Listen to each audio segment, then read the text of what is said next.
Frankie Montas was one of the biggest names available at the 2022 trade deadline, and rumors were swirling about where he'd end up. With him and Luis Castillo both available, there was going to be two teams that got two quality starting pitchers, and the market got red hot for both players. The Yankees ended up winning out to get Montas' services, giving up a top 100 prospect and a couple other big names to go and make a postseason push in 2022. Unfortunately for them, that didn't pan out, and in 2023, they ended up missing the playoffs altogether as Frankie Montas now heads towards free agency. With Yoshinobu Yamamoto signing with the Los Angeles Dodgers, the Yankees are with a pretty dilapidating starting rotation. They traded away a lot of their talent like Michael King to the San Diego Padres in the deal that acquired them Juan Soto, and right now they could use some rotation help if they really want to make a deep postseason run in 2024.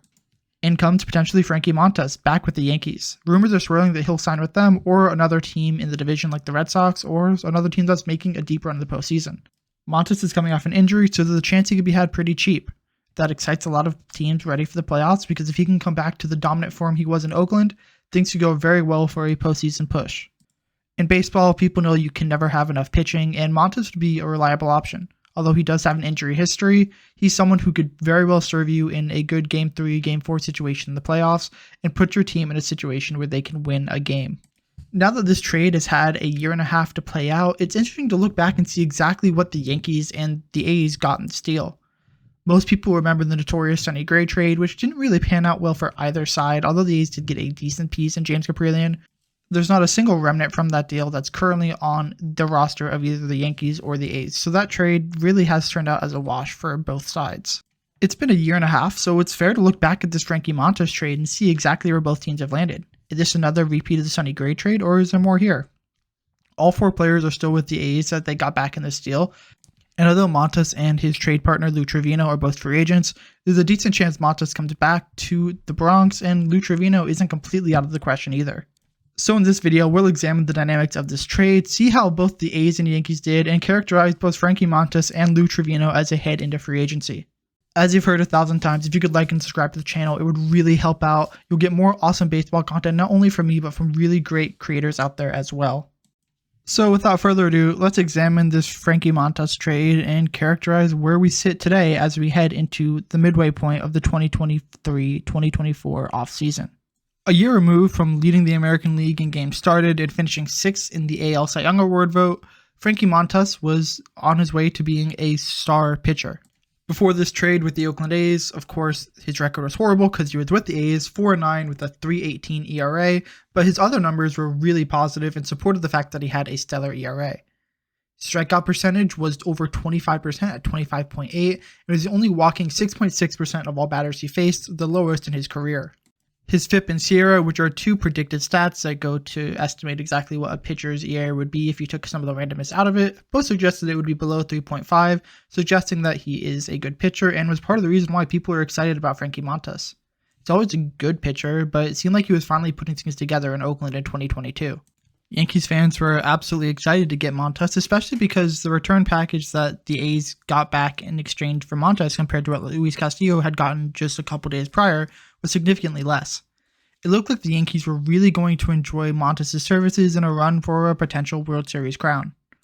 Well, now that hindsight is 2020, we can look back and see exactly where that went wrong and why Montas wasn't a great fit in New York. Montas imploded upon reaching New York, with the ERA jumping by almost double and his FIP and SIERA also increasing by over a full point, taking him from what would be considered a solid pitcher to a below average pitcher. His strikeout rate also plummeted by almost 7%, and he was walking a little bit more than he was in Oakland as well. Things just seemed to be falling apart, and Yankee fans were wondering if this was another Sonny Gray situation 2.0. Then, of course, Montas got injured, and he was out for basically the entirety of the 2023 season. He made his debut at the back end of 2023, appearing in only one game with an inning and a thirds innings pitched. That's all. That is Frankie Montas' story in New York. It's a somewhat sad tale of a pitcher who never really got his footing. Someone who was coming into his own and started to struggle a little bit when he had a change of scenery. It's a sad tale of exactly what happens when an Oakland pitcher goes to New York. That's happened twice now. With that being said, I'm not worried if the Yankees sign Frankie Montas. He'll probably slot in as a 5th or 6th starter, a long reliever to start out as they build his workload back up, so I'm not super concerned about exactly where he'll end up if he does return back to the Bronx. With that being said, if he does return to the Yankees rotation, you can't really include that when you're evaluating this deal. He's a free agent. He's free to sign with any team. The Yankees traded away what they wanted for a year and a half of Montas, not anything that comes after, because they didn't sign him to an extension. You can do that with someone like Tyler Glasnow, but you can't do that with Montas. This trade hasn't worked out perfectly for the Yankees, but if Montas can come back and give some reliable innings, if he liked his time in New York and that's part of the reason why he came back, this will be a good thing for them as they make a postseason push. The addition of Juan Soto has gotten Yankee fans excited, and although re-signing Montas probably won't excite as many Yankees fans as he did when he got acquired, it'd still be a solid signing if they did, and if another team gets him, they'll be in good position to have a reliable back-end starter who, on a good day, could end up giving you 6-7 innings of no-hit ball. That's all you can really ask for out of a back-end guy, and in a couple of years, if he regains form, he'll be a solid 2 or 3 starter on a team heading towards the playoffs. The other player the Yankees acquired in this deal was Luis Trivino, who had taken over the A's closer role after Liam Hendriks and Blake Treinen before him. 2 really solid closers came in, and although Trivino wasn't as effective as he was in a setup role, in the closer role, he was still an exciting player, and with a year and a half left of team control, the Yankees wanted him. One thing I'll say in any video talking about pitching is when you go for the playoffs, you can never have enough, and Trivino was going to be an important bullpen piece should they make a postseason push in 2022 and 2023. Trivino was someone that A's fans were always somewhat excited about out of the bullpen. He started off his career in 2018, putting up an ERA below 3, and although in 2019 he regressed significantly, ERA above 5, his underlying peripherals were still pretty solid, an xERA of 3.78, so things were still on the rise. The rest of his career in Oakland, he was in that setup role, a K/9 above 10 in 2020, close to it in 2021 as well. Things were looking up. Fans were happy that Luis Medina was on the team, and when you're trading away all of your star talent, having a player you could root for was someone that fans could relate to. Although he wasn't initially someone that people thought would be traded at this deadline, it wasn't out of the question, especially because the A's weren't going to compete before he'd get traded. I don't think many people expected him to get traded at the 2022 trade deadline, maybe that offseason or at the trade deadline following, but it made sense for the A's, and they pulled the trigger. The other big reason that A's fans were surprised was because Luis Trivino stunk in 2022. He was not having a good season, and it was obvious that he was holding the team back. A lot of people thought he should be DFA'd, and of course fans are reactionary, and it's not always the people you want to listen to, but looking at what he did, it's not surprising that fans were calling for his number to be DFA'd. His numbers were abysmal, 1-6 record with an ERA just below 6.5, things were not looking good. He had blown a ton of saves, and A's fans were not happy. However, you look at his underlying peripherals, things were looking good. A K percentage above 28, his highest of his career, an expected FIP below 3, a SIERA below 2.9. Things were really good underlying, he just had some really bad luck in Oakland. Fans are oftentimes blinded by the fact that you only see ERA and strikeouts and walks and those kind of stats as the season progresses, and you have a little bit more hindsight. You don't often hear things like SIERA discussed during the season. You see things like ERA talked about on broadcasts, like strikeouts, like walk, like batting average. And a lot of these more analytic terms aren't discussed as much simply because they're newer and a lot of the broadcasters are kind of in that old school mindset. Because of that, you didn't really get to see that Trivino was just having some really bad luck in Oakland. In terms of on-field results, Trivino had basically the opposite situation as Montas. He stunk in Oakland, and when he came to New York, things started to turn around. A 1.66 ERA in a now lower leverage role, not the closer, but a setup man, striking out still almost 25% of batters, and although the FIP in SIERA had gotten a little bit higher, he was still performing really well in the Yankees organization and was putting together a nice run towards the playoffs. Then the injury bug struck, as it always does.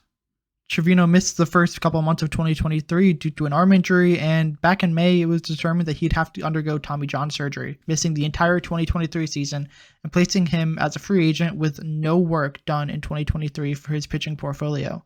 That's going to significantly impact his market. The underlying stats are there that he had a good year, but his time in Oakland is still going to be a little cloudy. Obviously, organizations have a lot more advanced metrics and don't look at things like ERA and performance, but they do look at a lot of other things that we probably don't have access to as a general public.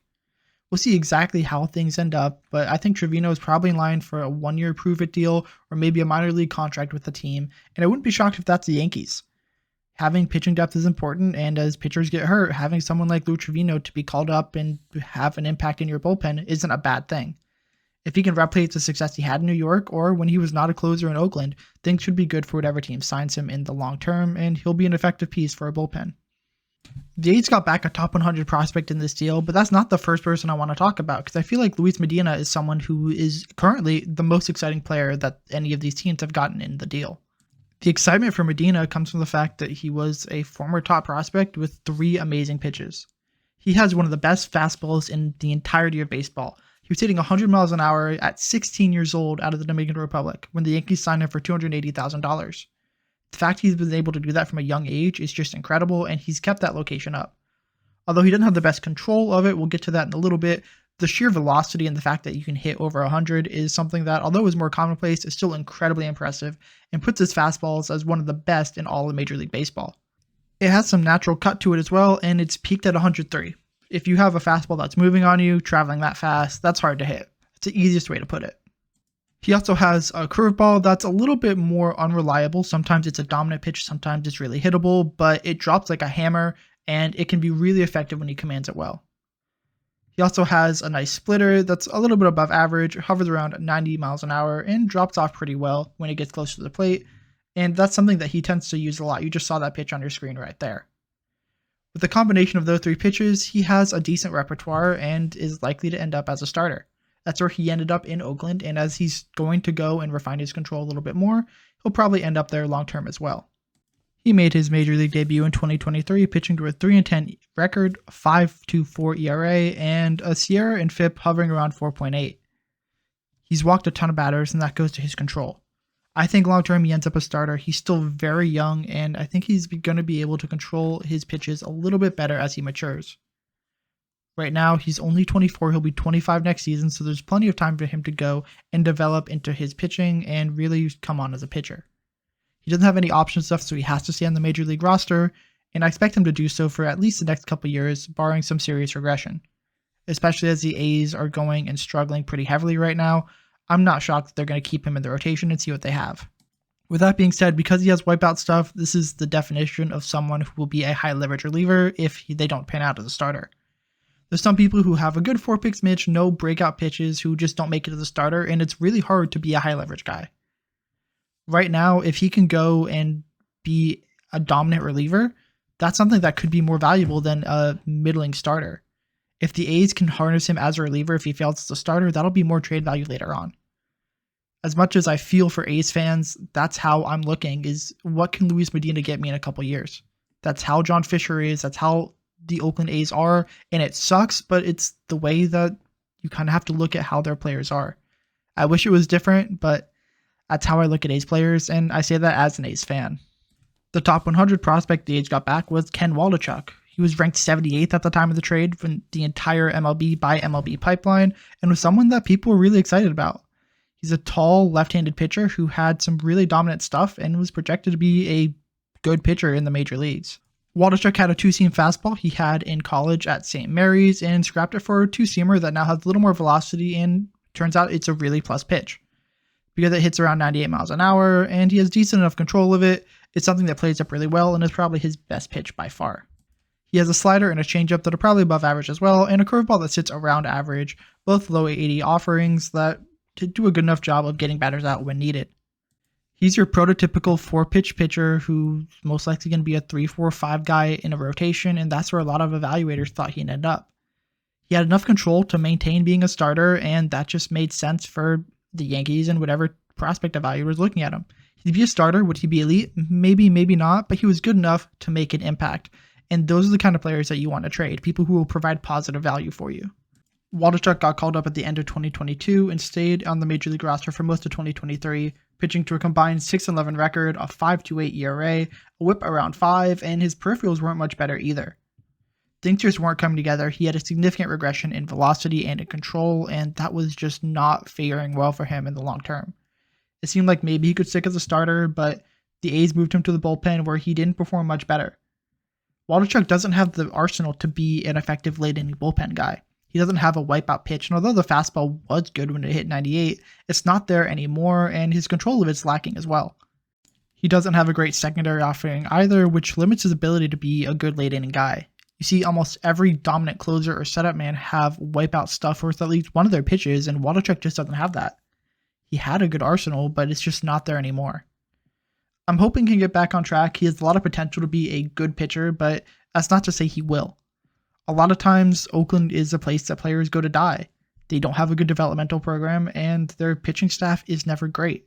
He'll have plenty of opportunities to prove himself, but I don't know if he has the development and the coaching and the refinement to go ahead and make an impact simply because the A's don't offer that in a way that is beneficial to a lot of pitchers. JP Sears might have been the best player the A's got back in this deal, and that's not something exciting.